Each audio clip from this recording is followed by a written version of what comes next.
కాంగ్రెస్ ప్రభుత్వము మా ముఖ్యమంత్రి రేవంత్ రెడ్డి గారి ఒక ప్రభుత్వంలో మా భూపతి రెడ్డి ఎమ్మెల్యే గారు ఆదేశాల మేరకు సిరికొండ గ్రామంలోని 11 మంది లబ్ధిదారులకు ఈరోజు సీఎం రిలీఫ్ ఫండ్ చెక్కులు ఇవ్వడం జరిగింది.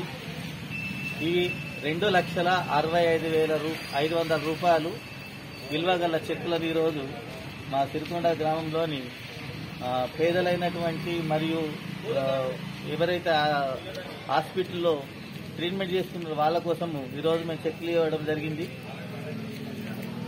కాబట్టి దీనికి మా భూపతి రెడ్డి గారికి మరియు మా కాంగ్రెస్ పార్టీ ముఖ్యమంత్రి అయినటువంటి రేవంత్ రెడ్డి గారికి ధన్యవాదాలు తెలుపుతున్నాము. సిరికొండ గ్రామం తరఫున థ్యాంక్ యూ.